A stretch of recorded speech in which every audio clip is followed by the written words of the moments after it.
Good morning दोस्तों। आज मैं अरुण गंगवार आप सभी के सामने प्रेजेंट हूँ अपनी पहली वीडियो के साथ। और इस वीडियो में हम बात करेंगे हमारी क्लास 9th की न्यू एनसीईआरटी जिसका नाम है गणित मंजरी। गणित मंजरी के 3.1 एक्सरसाइज की बात करेंगे। इसमें बेसिकली आपके पास 4 क्वेश्चंस होंगे और उन 4 क्वेश्चंस को ही आपको सॉल्व करना है और आपका पहली एक्सरसाइज जो है वो फिनिश हो जाएगी। तो चलिए बिना टाइम ख़राब किए बढ़ते हैं आगे पहले क्वेश्चन की तरफ। देन हमारा फर्स्ट क्वेश्चन क्या है? फर्स्ट क्वेश्चन कहता है a merchant in the port city of Lothal is exchanging bags of spices for copper ingots.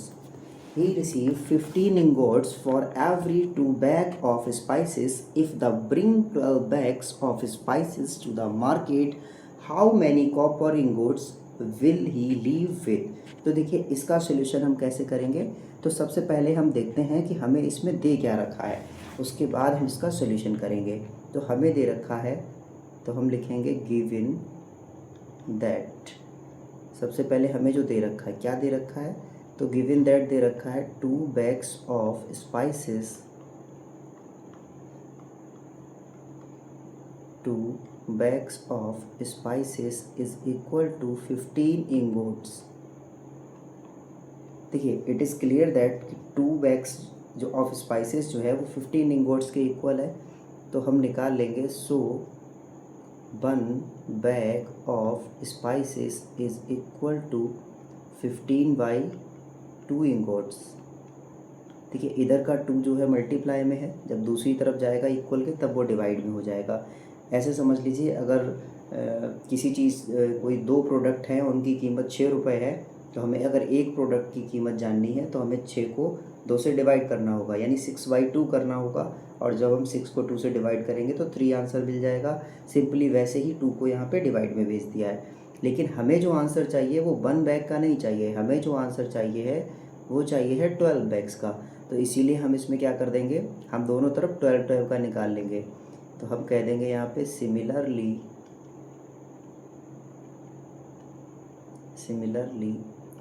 12 bags of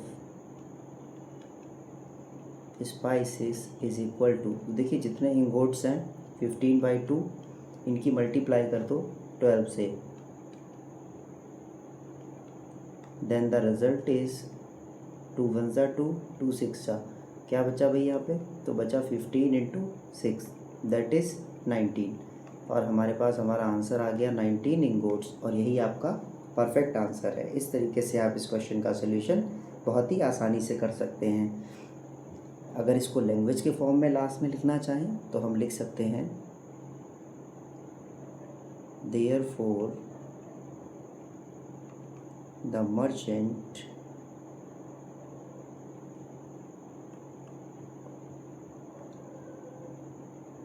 will leave with 90 ingots।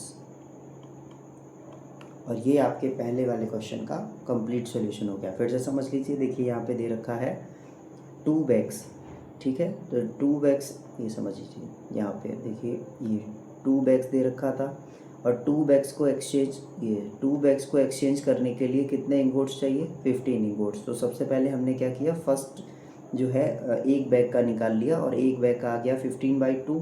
और देन हमें फाइंड यहाँ पे क्या करना था, हमें यहाँ पे 12 को फाइंड करना था, ठीक है। 12 बैग्स के लिए फाइंड करना था। तो इसीलिए जब हमें 12 बैग्स के लिए फाइंड करना था तो हमने 12 से मल्टीप्लाई कर दिया, और इस तरीके से हमारा फर्स्ट आंसर कंप्लीट हुआ। Now the second question is look at the sequence of the numbers on one column of the Inhango bowl 11, 13, 17, 19. So what do these numbers have in common? पूछा गया है कि सबसे पहले यहाँ पे आपको एक पैटर्न दे रखा है जो है 11, 13, 17 और 19 का। पूछा गया है कि इनमें से कुछ कॉमन है।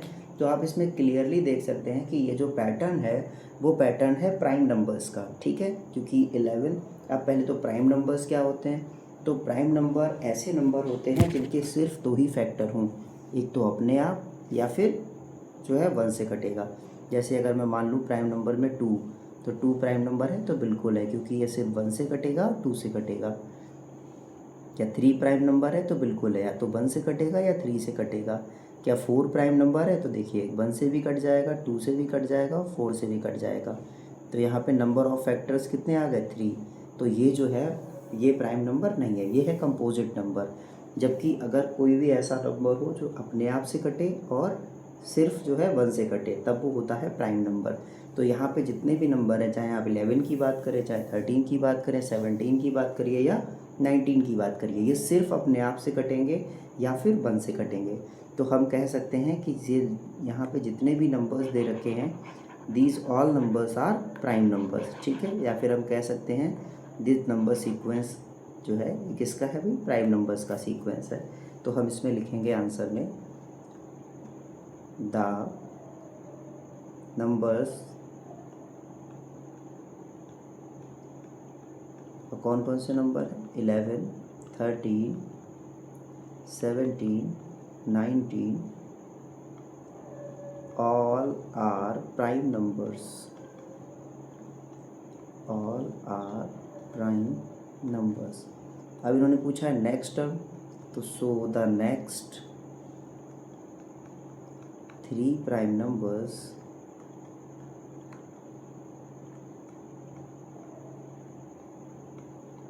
अब वो 3 प्राइम नंबर्स जो नेक्स्ट होंगे वो कौन से हो जाएंगे, किसके बाद के, तो आफ्टर 19, ठीक है।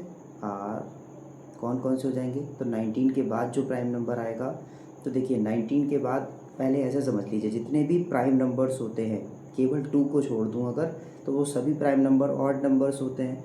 तो 19 के बाद के ऑड नंबर्स आप लिख लीजिए 21, 23, 25, 27, 29, 31 एंड ऑल, ठीक है।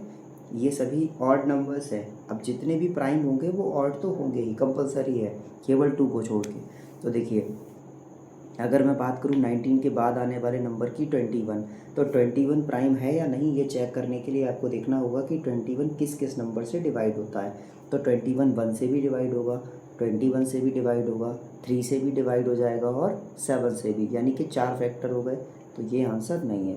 अगर हम बात करेंगे 23 की, तो 23 आप देखेंगे तो सिर्फ या तो 1 से डिवाइड होगा या फिर 23 से, इसके अलावा किसी से डिवाइड नहीं होगा। तो एक आंसर ये हो गया। ऐसे ही अगर हम 25 की बात करेंगे तो ये 2 से भी ये 5 से डिवाइड हो जाएगा, ये 25 से डिवाइड हो जाएगा और ये 1 से डिवाइड हो जाएगा, यानी कि एटलीस्ट कितने फैक्टर हो गए, 3 फैक्टर हो गए, ठीक है। और हमें चाहिए सिर्फ 2। अगर हम 27 की बात करें तो 3 से डिवाइड हो जाएगा, 9 से डिवाइड हो जाएगा, 1 से डिवाइड हो जाएगा और 27 से, इसीलिए ये भी आंसर नहीं है। अगर हम 29 की बात करें तो बिल्कुल प्राइम नंबर है, क्योंकि ये सिर्फ जो है अपने आप से डिवाइड होगा या फिर 29 से डिवाइड होगा, अपने आप से या फिर 1 से, ठीक है। Now the last term is 31, क्योंकि 31 भी क्या होगा, या तो अपने आप से डिवाइड होगा या फिर किससे डिवाइड होगा, 1 से डिवाइड होगा, इसके अलावा किसी भी नंबर से डिवाइड नहीं होगा। और यही हमारा आंसर हो गया। इसी के साथ कंप्लीट होता है हमारा सेकंड क्वेश्चन। नाउ अब हम बात करेंगे थर्ड क्वेश्चन की। तो देखिए थर्ड क्वेश्चन हमारा क्या है, थर्ड क्वेश्चन है we know that natural numbers are close under addition. बताया गया है कि हमारे पास जो है इन्फॉर्मेशन है कि अगर हम नेचुरल नंबर्स को ऐड करेंगे, चाहे तो हम उन्हें कैसे भी ऐड करें, ठीक है, लेकिन जो रिज़ल्ट आएगा वो कैसा आएगा हमारे पास, तो वो आएगा हमारे पास नेचुरल नंबर। लेकिन कहा गया है कि अगर हम नेचुरल नंबर्स को सब्ट्रैक्ट करें, क्या तब भी हमारे पास जो रिज़ल्ट आएगा वो नेचुरल नंबर आएगा या नहीं आएगा। तो उसी चीज़ को हमें लिखना है। लिखेंगे कैसे, तो हम यहाँ पे लिखेंगे, देखो आंसर लिखेंगे, natural numbers are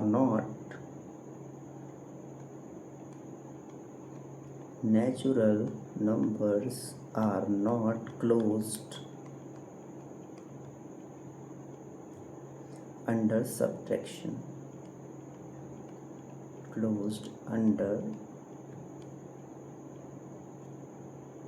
subtraction।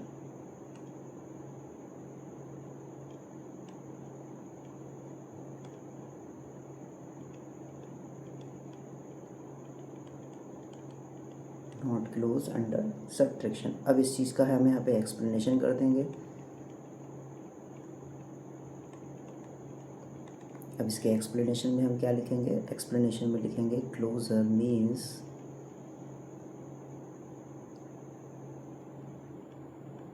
The result should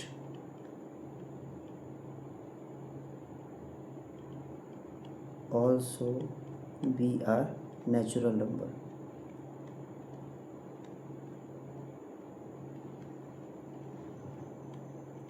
ठीक है, जो रिजल्ट आना चाहिए सब्ट्रैक्शन पे वो कैसा आना चाहिए, नेचुरल नंबर आना चाहिए।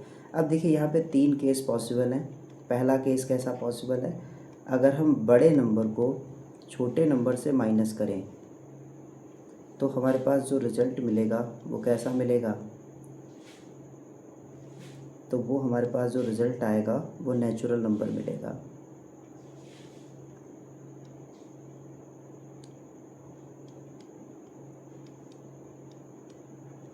जो रिज़ल्ट मिलेगा वो नेचुरल नंबर मिलेगा। फॉर एग्ज़ाम्पल अगर मैं समझ लूँ 5 - 2 करेंगे देन द आंसर इज़ 3। ठीक है, और 3 जो है वो कैसा है, तो वो नेचुरल नंबर है। ठीक है, लेकिन अगर मैं इसको अपोजिट कर दूँ, अगर मैं कह दूँ कि small number minus big then the result is negative. देखिए फॉर एग्ज़ाम्पल समझ लीजिए, जैसे अगर मैं 2 - 5 करूँ देन द आंसर इज़ -3 और negative numbers are not natural numbers. ठीक है, नेगेटिव नंबर्स नेचुरल नंबर में नहीं आते। फर्स्ट ऑफ ऑल अगर थोड़ा सा आपको कन्फ्यूज़न हो रहा हो नेचुरल नंबर्स में, तो समझ लीजिए जो नेचुरल नंबर्स होते हैं वो 1 से स्टार्ट होते हैं, 1 2 3 4 5 डैश डैश डैश डैश और इन्फिनिटी तक के नंबर्स नेचुरल नंबर होते हैं। ना तो इनमें जीरो काउंट होता है और ना ही इनमें जो है नेगेटिव नंबर्स काउंट होते हैं। इसके बाद जो लास्ट केस बचता है, अगर मैं थर्ड केस की बात करूं तो थर्ड केस बचता है कि जब सेम नंबर को सेम नंबर से माइनस किया जाएगा तब आंसर 0 मिल जाएगा, और 0 भी नेचुरल नंबर नहीं है, वो कैसा नंबर है, होल नंबर है। ठीक है, चलिए इसी के साथ हमारा थर्ड क्वेश्चन फिनिश होता है। अब हम बात करते हैं क्वेश्चन नंबर 4 की, और ये क्वेश्चन इस एक्सरसाइज का लास्ट क्वेश्चन है। क्वेश्चन में है क्या, बताया गया है ancient time use the join of their fingers to count a practice still seen today. Each finger has 3 joints and the thumb is use to count them. मतलब बताया क्या गया है कि हर उंगली में 3 जॉइंट्स हैं और जो थंब है हमारा, अंगूठा है हमारा, वो उंगली और जॉइंट्स को गिनने का काम करता है। तो इसका आंसर हम कैसे लिखेंगे, तो देखिए बिल्कुल सिंपल आंसर है। हम कह देंगे ईच फिंगर हैज़, ये कितने जॉइंट्स होते हैं एक फिंगर में, तो ईच फिंगर हैज 3 जॉइंट्स। ठीक है, और यूज़ कितनी करनी है, तो फिंगर यूज करनी है हमें 4। Number of finger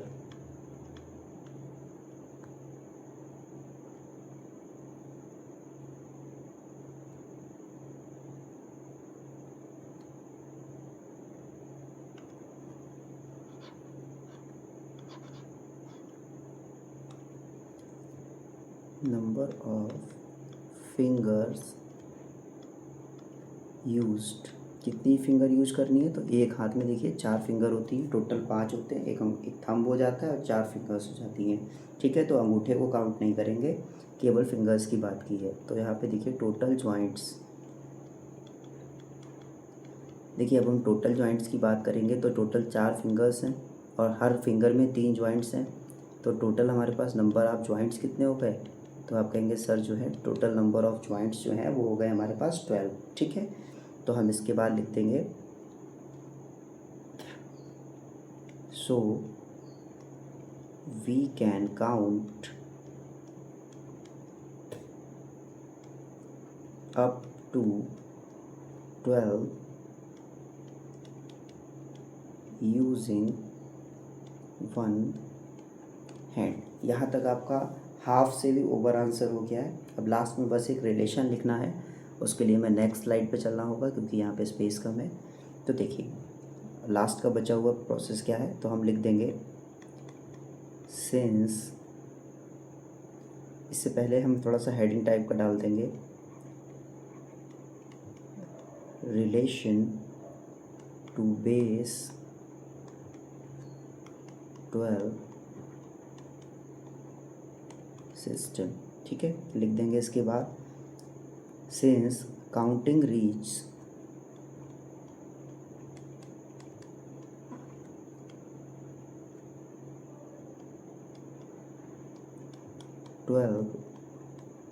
on one hand, it naturally leads to a base 12 counting system used in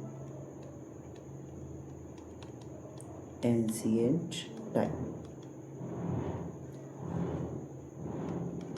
और यहीं पे आपका ये लेक्चर फिनिश होता है। आपके चारों क्वेश्चंस कंप्लीट हो चुके हैं और आपको समझ आ चुके होंगे। अगर वीडियो अच्छी लगी है तो प्लीज़ चैनल को लाइक कीजिए, शेयर कीजिए, सब्सक्राइब कीजिए और यूं ही पढ़ते रहिए, घर वालों का नाम रोशन करते रहिए। धन्यवाद।